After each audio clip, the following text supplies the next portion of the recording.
Hi everyone, welcome to today's spread. Let's get right into it and see what the cards have to tell us today.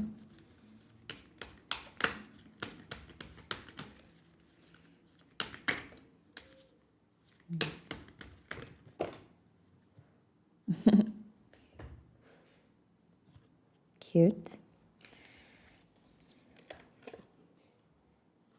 Oh, tense. All right.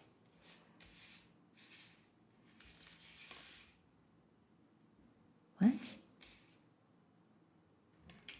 Hold on, sorry guys. Okay. Not tense. Fascinating. All right, hold on. Let me take the first story that I picked up the cards with.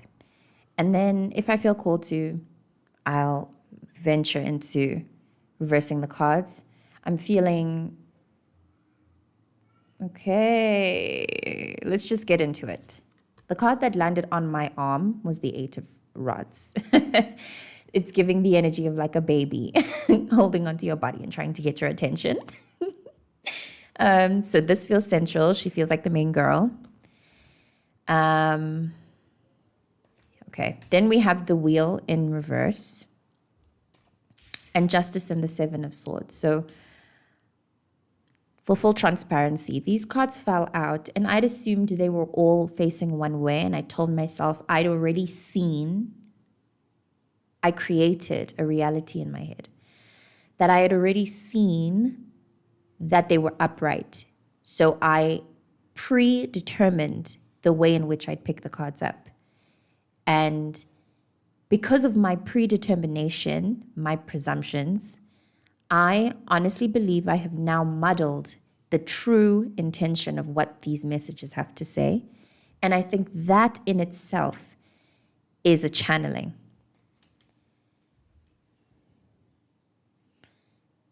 Jumping to quick conclusions about a situation and therefore affecting the way that situation plays out. The delicacy of decision making and how, of perception choosing, yes, and how the perception you choose to believe in and value the most, when you choose to believe and value it above all else, you increase the likelihood of it happening. Science. This is literally science. I'm tired of even facing my own internal doubts that say, that sounds a bit crazy. Are you sure that's actually the truth? It's scientific. Anyway,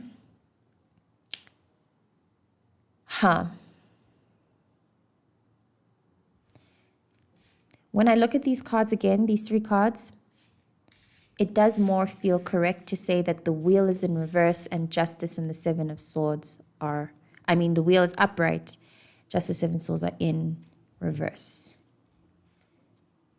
Right, yeah, now that I'm grounded, I think that is the truth. I will obviously try to expand and try keeping connected to what the general vibe is I'm receiving from the cards. Because that's all I can do, and that's literally my job. That's all we do as tarot readers. And then underneath the deck, the card, so I shuffled, put the deck down, and I put it down exactly like this with these cards peeking out. Death, the Two of Cups, and the Knight of Discs.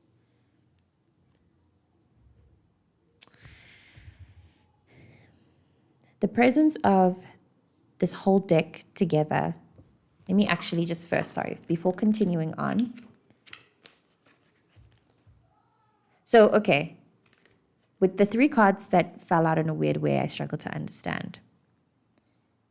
In reverse, that spoke of the idea of the action of choosing a wrong perception and not acknowledging how choosing that wrong perception could create your future. Like the idea of how most people who are questioning whether or not someone hexed them, and and they are over anxious about it. And it's as if they end up hexing themselves because of how anxious they are that someone else hexed them. The very loose idea of how demons and things can only touch you if you believe in them. Yeah. There's more to unpack about that, but I'm just trying to talk about the layer of that, how you influence your perceptions, choosing bad and choosing to perceive bad without acknowledging or understanding that when you choose bad, it's your own doing. No. When bad circumstances unfold, it's because you chose the perception of that. Fuck. This is really difficult. But yeah, if you get me, you get me. Very difficult to speak on though. And then now that with the wheel upright and those cards in reverse, it's speaking of somebody who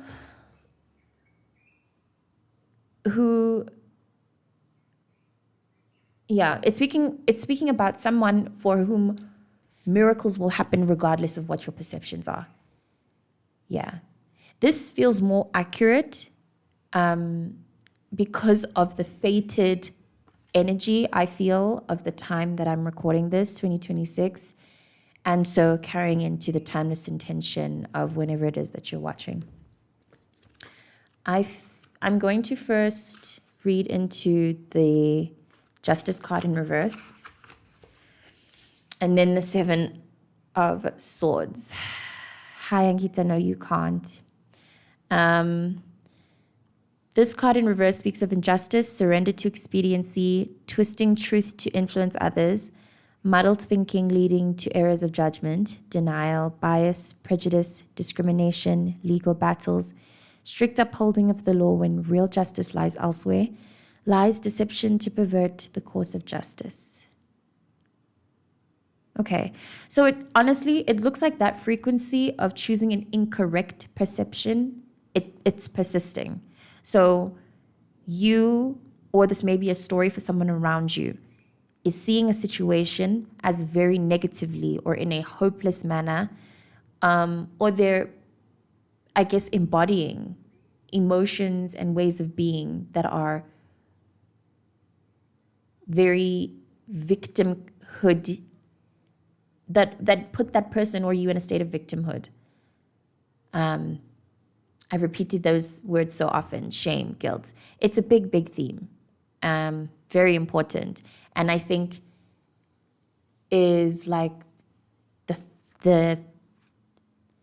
it's like the fabric of the traumatic experiences that we're all trying to like process. No, you can't. I can't do questions. I'm not doing those kind of questions in this reading, Ankita. So I think that in processing whatever trauma it is that you're going through, it highly likely has to do with a lingering sensation that continues to be the standard for you in life. That's what you deserve. That's what you're made for, to suffer, to go through bad experiences. I don't know, to experience bad luck, whatever the ego in a perverted way tries to do when it processes bad situations happening. Instead of just saying, and this is something I was contemplating a few hours ago, instead of just saying that, or instead of being able to fully accept that every moment is truly unfolding in its perfection, and so there's nothing really bad going on. There's never anything bad going on. It's just more of a feeding of the wheel, a feeding for my experience, you know?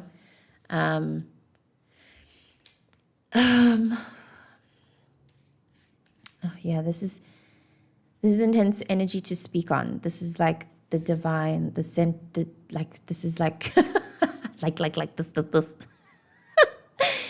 This is, for lack of a better term, source code information. This is living on a source code level, you know? Divine presence and aware of it on another level. It seems like you're forced to do that. throw away any, like literally toss them out the window. Because it seems like in any second you spend right now doubting yourself, your potential, doubting the fact that you are like truly lucky, blessed, you can do anything you want. Any single second you spent not believing in that is to your own detriment. Like you're doing it to yourself, truly. You don't need at all to ruminate on anything bad. There's nothing bad you need to prepare for. There's no, life comes with its painful experiences, but that doesn't mean that you now have to constantly stay prepared to go through a painful experience. It's completely inaccurate to what life is. Yeah. This card in reverse speaks of hidden dangers, feeling overwhelmed by circumstances, instability, lack of courage, resolve, and intent. So feels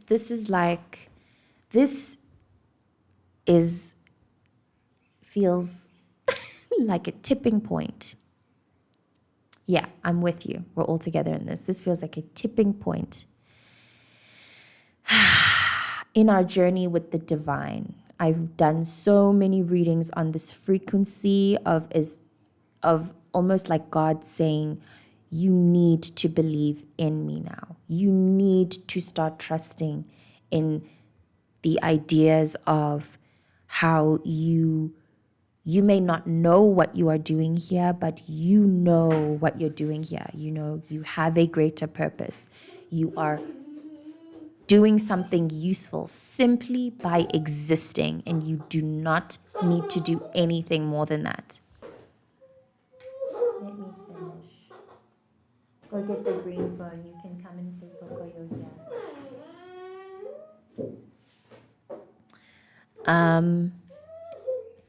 Any moment or thoughts that you have in your mind about life not working out for you and about how you need to suffer through things, or more specifically that you need to do everything by yourself, a possible sense of like super hyper dependence, which I think we're all kind of living right now in trying to process and face what is happening in the world. There's the big theme that I myself have been repeating, that no one's coming to save you. Sorry, everyone. Baby, what do you want?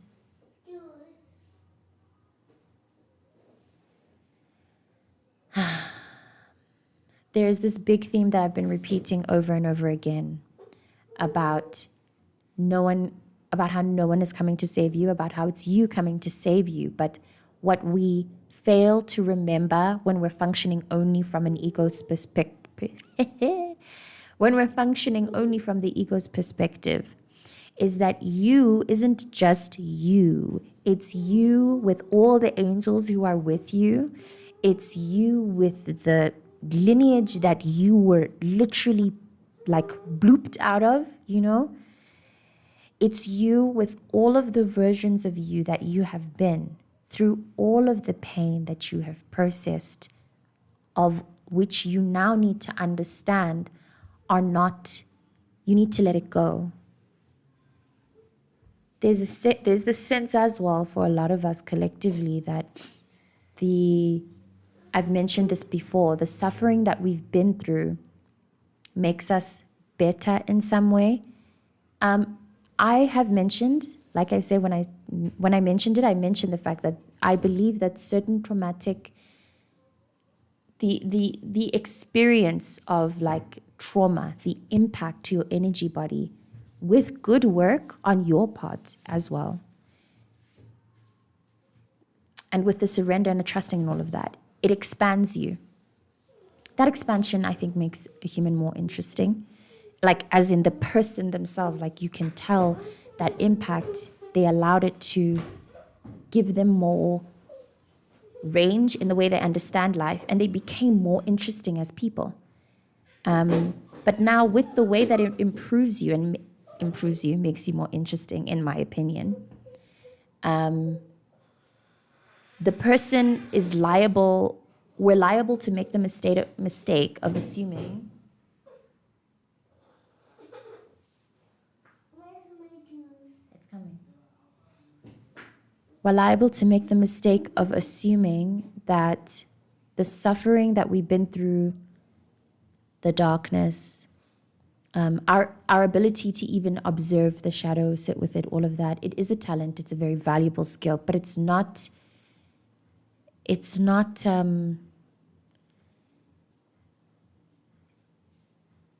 what, I don't know how to put it's like we wear it as a diamond necklace.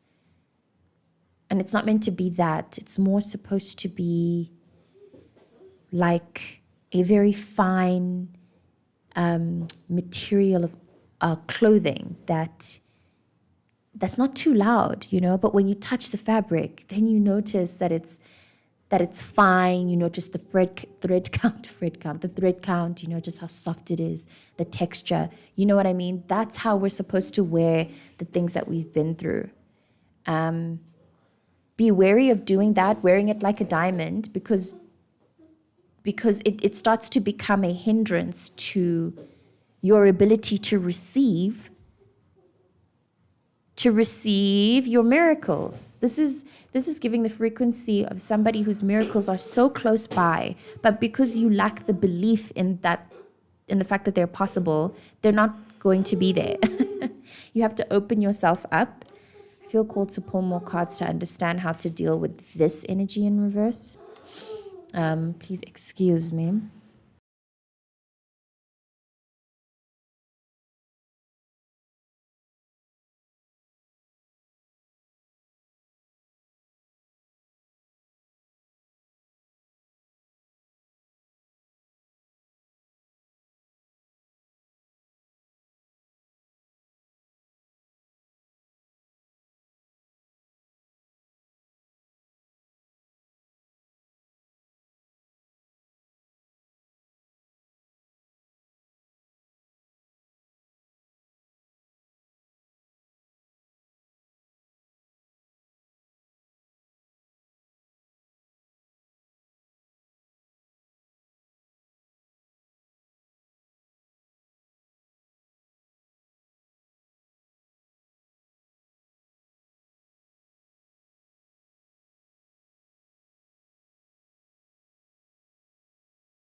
Okay, let's pull more and see what the, hey, wow.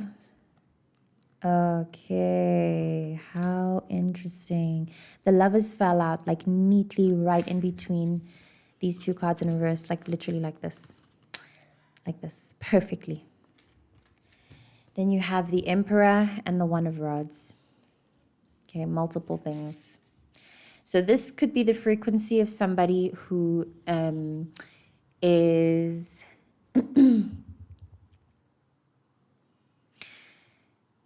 frequency of somebody who is the black sheep of the family, so to speak. You're used to being in states, you have like a lone wolf vibe to you, and it's starting to push your propensity to be alone, your ability to be in your own space is starting to feel like it's not good for you. You may be perceiving it as that. Then I'm getting the frequency of, especially with the appearance of the Two of Cups earlier. This was actually the first big one that I got. But I honestly, in my own life, in my own experience, I'm very tired of focusing on like love and romance. So I'm definitely projecting it in my work by kind of avoiding it and skidding past it and mentioning all the time how I avoid it. I just think that, or rather, okay, from my own experience, I'm really struggling to balance the focus between the self, the ability to focus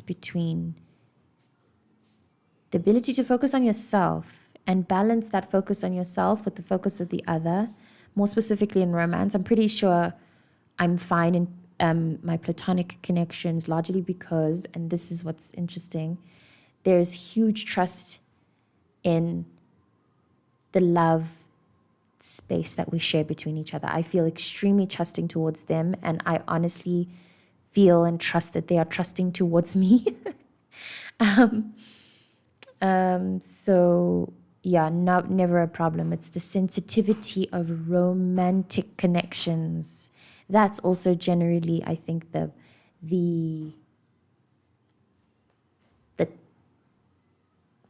medium through which the universe will be triggering us. I think that's going to be a big theme this year: romance, the romantic spectrum. Even if romance with the self or romance with your life, sex. Yeah. So actually, okay, I didn't unpack it. There's a relationship that is pending around you. And it's a very, very odd thing that I've seen happen, but I've never actually spoken on, and it's difficult to even believe. But this happens where your connection with someone is deeply, deeply dependent on the way that you perceive them. And you experience them in such a way where when you trust them, everything is wonderful. They respond differently. And it's not like you verbalize and say, I trust you, and then they change their behavior. You internalized and said, okay, I'm going to trust this person. And then it's as if they connected with the message you sent into the universe somehow. The universe delivered it into that person's brain, and now they're suddenly behaving like someone you can trust. It's insane how closely tied our perceptions can be to other people's behaviors like that, where it's as if you are controlling them, but you're not. You're just changing your perceptions. You're just you're just focusing on yourself, trying to be yourself, trying to open up, trying to expand. Yeah, crazy. Something I've experienced. And I don't understand how to integrate that lesson. I don't understand how to find the line between I'm changing my perception and I'm controlling other people's realities. But anyway, the case here is that there's somebody who you think you shouldn't trust. There's someone who you don't believe when they tell you, or rather, they've told you that they care about you. They told you that they love you. But they've told you far and few in between in a way that is, I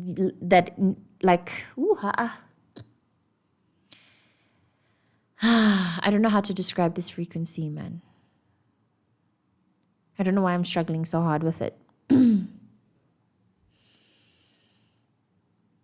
There's someone in your life who you could be so much more open with. You could be so much more loving towards them. You could talk to them more. You could connect with them more. But you're telling yourself you mustn't do that, either because you're deciding to be hyper independent, or you're trying to deny the feelings you have for this person, or you don't trust them. It feels like a sense of making up excuses for the way that you feel about this person. And this is getting specific. So if it's not for you, then assuming you're watching the playback, you can just skip to another part of the reading where I mention a different story. But this feels pretty intense because it's a big theme, like I said, of this year. Connections between people, building communities, all that stuff is so important. The other, in terms of how we connect with each other as human beings, is going to be so, so important. The relational factor. And the ability largely to give, to open up. So I'm getting somebody who's mistaking something. They're mistaking their sense of independence and focus on the self They're saying they're focusing on themselves, but what they're actually doing is isolating. They're rejecting a potential, very grounding connection with someone.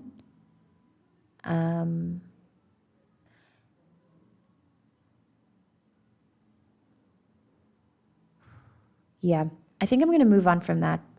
I don't really know, because, okay, via the lovers bit, it's timing.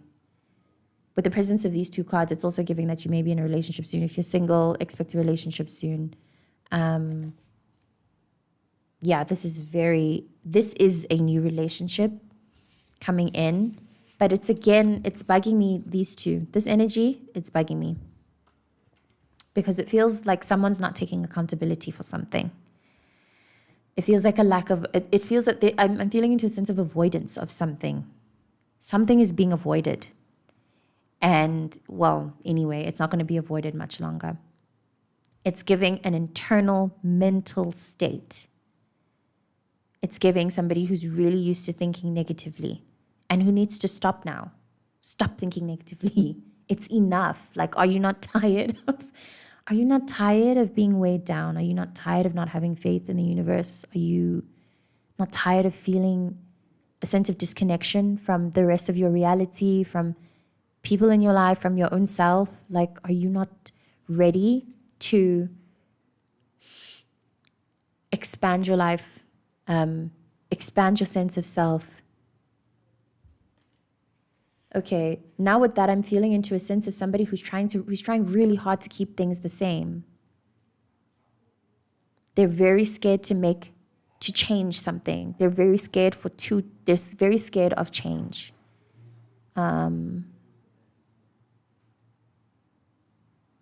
Yeah. So putting the deck down, you have the One of Discs, and then the Knight of Discs persists again. So I'm getting somebody, it's the frequency of a woman or feminine being charmed by a masculine, a charming masculine. You find this person so attractive and they're presenting to be everything, but you still don't trust them. And that's genuinely a you problem. Because this person, the chemistry between you two, it's all undeniable.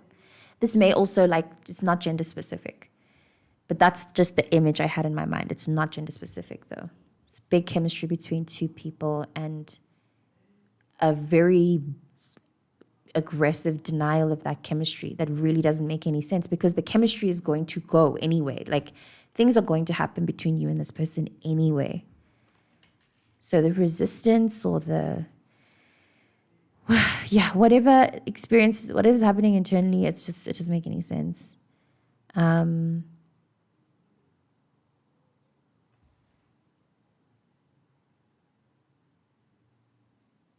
also getting that it might also be the masculine's problem, the masculine person's issue, in that, like, the masculine may be, there's a masculine who is afraid of leaving or changing a relationship situation that they're in. They're afraid of doing something different, rather. Maybe not relationship, but there's a masculine who needs to do something different now. Because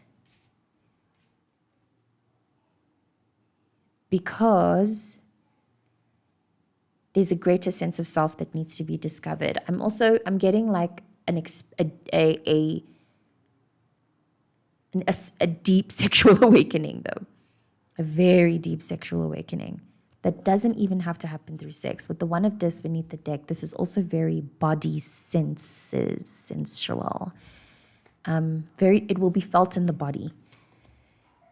Okay, I'm getting processes that will be felt in the body, psychological processes that are felt in the body. If you find that your mind is buzzing very much, you may also find your body feels very energetic as well, or you'll find they're the opposite, where your mind is racing but your body is exhausted, or your body is exhausted and your mind is extremely still, where you're so tired that you can't think of anything. That's also a kind of awakening in itself. I'm touching on different things now. I'm getting very deeply potent energy that is being suppressed by incorrect thoughts. Like the energy of somebody who thinks badly of themselves when they are actually very amazing and talented. And yeah. Yeah, wow. I'm getting a very, very quick oncoming of like a connection with someone where the very second you two see each other, it's go, go, go. God, I love that energy so much. So much.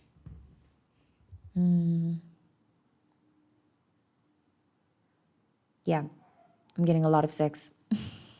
Or I'm getting a big vibe of sex. Like the theme of sex is very, present. You know what I mean? Oh, this is the card of the body, the senses, sensuality, being so present in the moment that you are taking every single thing for what it is. You're not making assumptions or, the danger of making assumptions seems like a very big, big theme in this. Try not to make assumptions. Whatever situation you're going through right now, try not to make assumptions and try to trust. It's like I'm getting the image of someone on the roller coaster, and when the roller coaster jolts forward and it goes, I'm getting the feeling of that inertia happening in someone on an emotional level. I'm getting a kind of shock to the system where you are communicating. I don't know if this is a common experience or not, but where you're talking to somebody who's physically attractive, and due to their charm and physical attraction, you make assumptions about the kind of things that they do. The common one of like, oh, you probably sleep around with people or you have a big rasta. And that person reacts and goes, no, I really don't. And why would you think that? You know? I'm getting that kind of thing happening between two people. And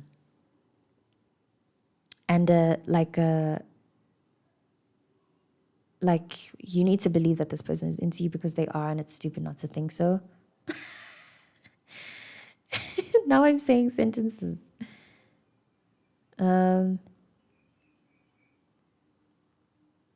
Yeah. I also wanted to, I felt called to say, don't get in your own way, but you will not get in your own way. You're going to be bulldozed out of the way. Like, you're not going to, it's like, okay, many different scenarios now. You're connecting with someone, and because your mind is trying to convince you, tell you you can't trust this person or whatever, you're like all standoffish, and you're moving back and you're a little bit eek. And the person can feel that. And they're so into you, and you guys are so connected with each other that they can find the words and the finesse to get you to relax, I love that. Because I'm a very close-off person, and I need people who are brave enough. I need energy that is brave enough and assertive enough to push past my walls and say, just fuck off, dude. Listen, I'm into you. It's real. Do you want to eat? Let's go. Let's have fun. I need that. But it's so funny because, and this might be useful, it's funny because as I say I want that, I tend to connect with people who want that from me. Like, I say I want assertion and I want a drive and an expression, like push past my walls, do the things. And yeah, I tend to connect with people who can do that, but they kind of try to drive it out of me by verbalizing a lot of the time that they like my attention. They want me to keep pushing and, be obsessive and passionate. It's quite interesting. It's also giving that, or at least I've been practicing this personally, that in order to deal with these kinds of things, psychological issues that I've been having with attachment, I just keep turning the lens back onto me and my relationship with myself. I turn myself into a dual energy, and I address myself to say, well, I'm seeking passion and connection from other people. Am I offering it to myself? Am I passionate about myself? Etc., etc. Doing it in even the littlest of ways. And it's been blossoming, especially through the creations that I make, YouTube, the videos, even my little arts, whatever I do. I'm able to, you can do that, baby. I'm able to look at my work, stand outside of myself and say, wow, girl, you are amazing. I love your energy. I love your vibe. I love the things you're saying. Like, I really do be believing in things that I have to offer in these videos. I'm always watching back and feeling so supportive of myself, you know? So that's something that might be helpful for you. And I think it's also why creation is so important, because that act of creating and making and putting outside of yourself allows you to kind of look at yourself, look at a piece of yourself and understand, you know, a piece of yourself, love yourself for that, all of that stuff, which also might be useful. I think I'm going to end the reading there. Thank you so much for watching. I feel like I really rambled on, and there were a lot of different things at play here. I was also trying to process what I was understanding for my story. These cards felt very personal. That's actually what you're getting a lot of the time that I'm doing readings for myself, when I'm doing readings for you. So thank you. Thank you for interacting with my work in whatever way you do. I'm really appreciative, and I hope always that in whatever way my energy is helpful. I will see you in the next reading.